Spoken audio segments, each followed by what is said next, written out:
Hello folks, I don't know if this is recording or not. Hopefully it is, but hopefully I'm in frame here. Yeah, okay, I can see a little bit there. I'm doing this video in response to a video I watched last year, and the person wasn't successful in starting very, very small seeds. And he was using an egg carton, and that was mistake number one. And so I'm doing a video, and I'm not going to mention any names. Maybe he'll get to watch it, maybe he won't.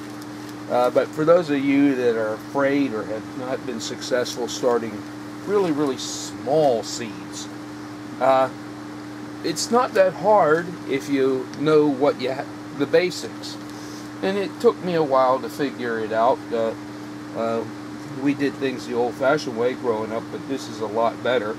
And I'll be honest with you, back when I was growing up, we didn't have plastic bags or Ziploc bags, and that's one of the first things I like to have is a good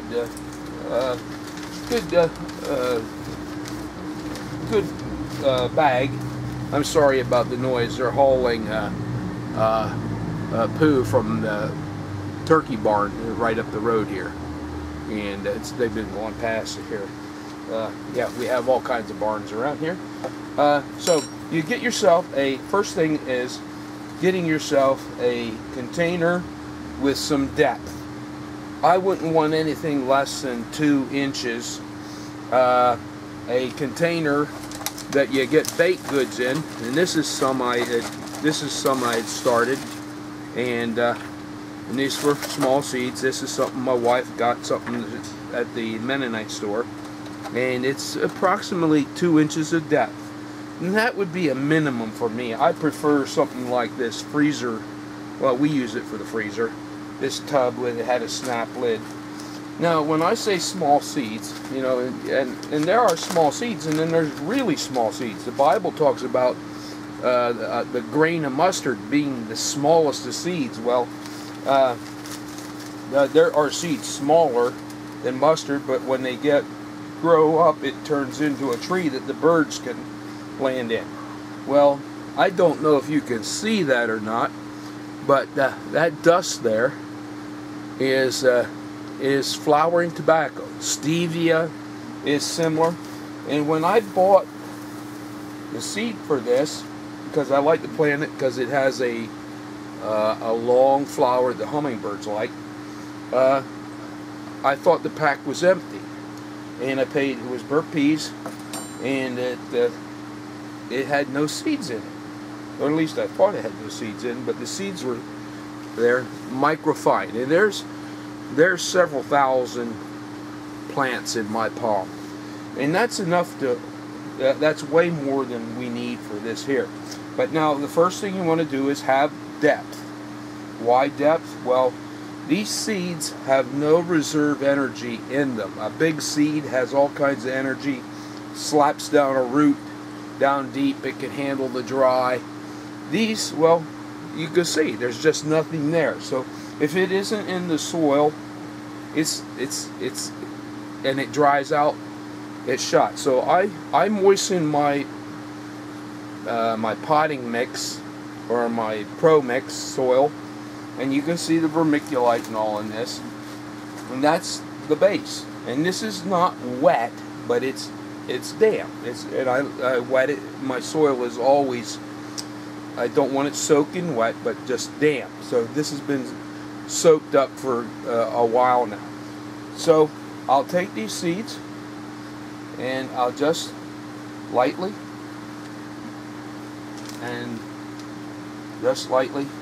spritz over and put the rest back. If somebody wants a spoon of seeds, these are flowering tobacco. I went back and I bought 2 more packs, not realizing that the empty pack, that little bit of dust that was in it, was the seeds. And bought 2 more, and it burnt peas charges was at that time 2 years ago, it was almost $4 a pack, $3.99 a pack for flowering tobacco at the hardware store. So Now we put that to sprinkle that on top. Now we don't want it to be covered with all this heavy vermiculite and stuff. So if you're going to use your regular potting soil, you'll need to get a screen. Or if you got germinating mix, and here you can see the germinating mix is just a little coarser than the tobacco seed, and you just want to put maybe a 16th to a 32nd, just enough to cover it. You don't want, if you get depth, the seed isn't going to have enough energy. You know, this isn't something you want to plant deep. You know, you just lightly want to sprinkle enough to cover it and help to hold there it goes back, and you can see that. Now my soil is damp enough that just that little bit of soil will cover it. Now if you're planting stevia, same thing. The seeds are really, really small, and they are very, very expensive. So, you know, you put this, you want to create a micro environment so that the moisture doesn't, you definitely do not want this to dry out, because if this dries out, the seeds are dead. Now, this, you'll want to keep this in a warm, well-lit area, because this is something you'll want to, and I'll fold this under so there's not a lot of extra airspace.